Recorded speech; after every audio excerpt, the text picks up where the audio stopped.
అందరికీ నమస్తే. రుణమాఫీ విషయంలో ఒక పెద్ద మోసం బయటపడ్డది. ప్రభుత్వం రైతులను చేసిన మోసం అది.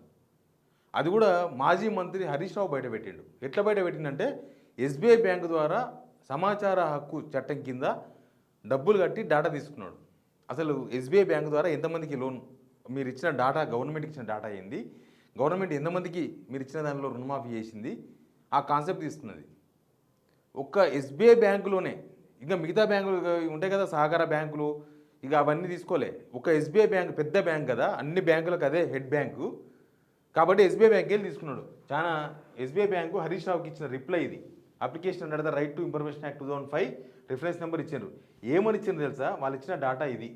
రుణమాఫీ 1,00,000 లోపు ఎస్బీఐలో 5,74,137 మంది రైతులు ఉన్నారనే డాటా ఇస్తే వీళ్ళు చేసింది ఎంత? 2,99,545 మంది. అంటే మిగతా వాళ్ళంతా ఊసి ఒక 3,00,000 మంది వేసుకో ఇక్కడ, ఇక 2,74,000 మంది ఈయనే మిగిలిపోయారు. 1,00,000 లోపు వీళ్ళు మొత్తం 11,00,000 మంది చేసారు కదా, వీళ్ళ లెక్క 11,00,000 మందికి అంతా కలిసి టోటల్గా 5,74,000 మంది ఇక్కడోళ్ళే ఉన్నారు. దాంట్లో 3,00,000 చేసిండ్రు. తర్వాత 1 నుంచి 1,00,000 లోపల 2,62,341 మంది ఉన్నారు రైతులు ఎస్బీఐ డాటా ప్రకారం. వీళ్ళు చేసింది ఎంత? 1,30,915 మంది. అంటే ఆల్మోస్ట్ 50% చేసిండ్రు. 50% ఓన్లీ ఎస్బీఐ బ్యాంకు. తర్వాత 1.5 నుంచి 2,00,000 వరకు 1,65,607 మంది ఉంటే వీళ్ళు చేసింది కేవలం 65,000. అంటే సగం కూడా వేయలే. 1,65,000లో 65,000 మందికి అయింది, 1,00,000 మందికి గాలే. దీని రుణమాఫీ అనాలనా? దీనికి ఇంకా హరీష్ రావు రాజీనామా చేయాలన్నా ఇప్పుడు? దీనికి సమాధానం చెప్పాలి.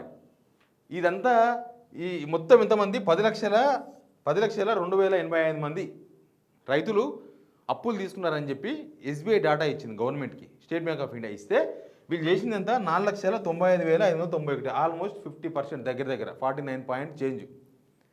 అంటే 50% కూడా రుణమాఫీ చేయలే. ఒక్క ఎస్బీఐ బ్యాంకులో ఇట్లా ఉంది సిచ్యువేషన్. ఇంకా సహకార బ్యాంకుల అక్కడ కథలన్నీ ఇంకా అలాగుంటాయి, అక్కడ ఇంకా తక్కువ ఉంటుంది. ఎస్బీఐ బ్యాంకులోనే చేస్తే చేయాలి. 50% చేసింది ఇక్కడ, అవన్నీ 30%, 35% ఉంది.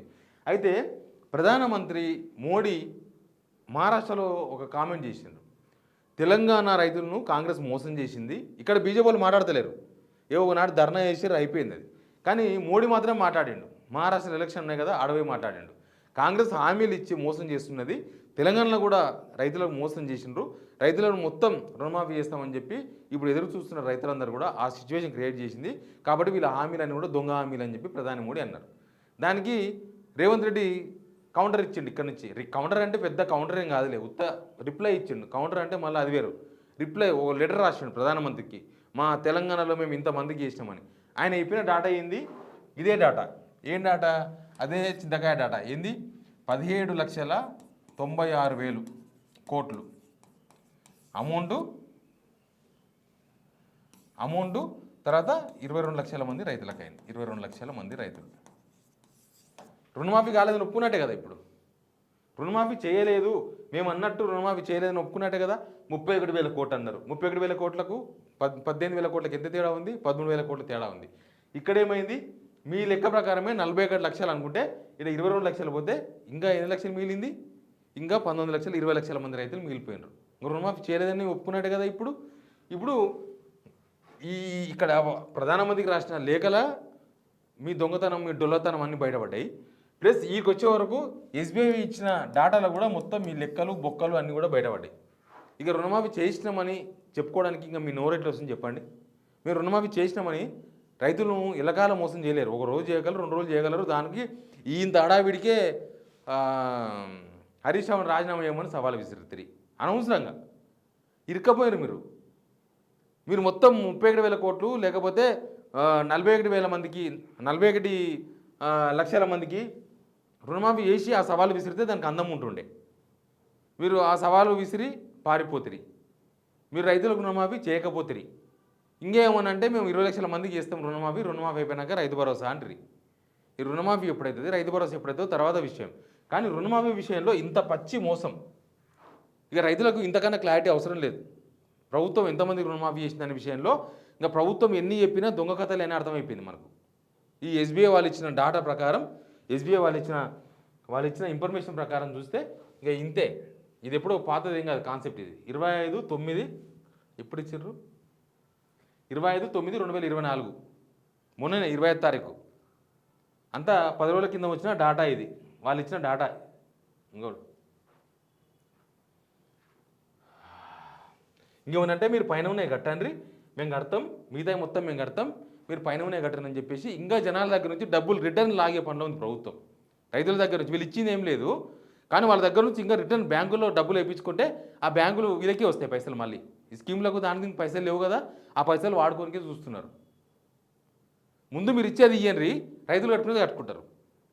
కానీ రైతులు ముందు కట్టాలంట, వీళ్ళు తర్వాత కడతారంట. ఎప్పుడు కడతారో క్లారిటీ లేదంట. అసలు మీరు చెప్పిన లెక్కనే కాలేదు ఇంతవరకు. మీరు చెప్పిన 2 లక్షల వరకే రుణమాఫీ కాలేదు, ఇంకా 2 లక్షల పైన రుణమాఫీ గురించి మాట్లాడుతున్నారు వీళ్ళు. 2 లక్షల లోపు రుణమాఫీ గురించి మాట్లాడారు. 30,000, 40,000, 50,000, లక్షలోపు ఉన్న వాళ్ళు చాలామంది రైతులు ఉన్నారు. వాళ్ళకి ఎప్పుడు చేస్తారో మాట్లాడండి ఫస్ట్. వాళ్ళకి ఎప్పుడు చేస్తారో క్లారిటీ ఇచ్చిన తర్వాత నెక్స్ట్ 2 లక్షల పైన గురించి మాట్లాడదాం. ఎవడన్నా 1వ తరగతి చదివి, 2వ తరగతి చదివి, 3వ తరగతి చదివి 10వ క్లాస్కి పోతారు. వీళ్ళు ఏంటంటే మేము ముందు ఇంటర్మీడియట్ చదువుకోండి, మేము తర్వాత 1, 2, 3 చదివిస్తాం అన్నట్టు వీళ్ళ కథ. మీరు ముందు మీరు చేసి చేయండి. 1 లక్ష లోపు, 2 లక్షల లోపు రుణమాఫీ చేసినాక మొత్తం 2 లక్షల పైన ఉన్నది చూసిర్రా, అది వాళ్ళు కట్టుకుంటారు. రైతులకు తెలుసు వాళ్ళ అప్పు ఎట్లా కట్టుకోవాలో. వాళ్ళు కూడా మీకన్నా బాధ్యత ఉన్నోళ్ళు, మీకు బాధ్యత లేదేమో వాళ్ళకు ఉంది బాధ్యత. వాళ్ళకి కట్టుకుంటారు అప్పు, వాళ్ళకి తెలుసు బ్యాంకులు ఎట్లా కట్టుకోవాలో. మీరు చెప్పారు కాబట్టి మేము కట్టమని అడుగుతున్నారు. కట్టకపోతే మేము కట్టమని చెప్పారు, వాళ్ళు చూసుకుంటారు, లెక్క చూసుకుంటారు. వాళ్ళు కట్టుకుంటారు, తర్వాత లెక్క చూసుకుంటారు. Please subscribe signal TV.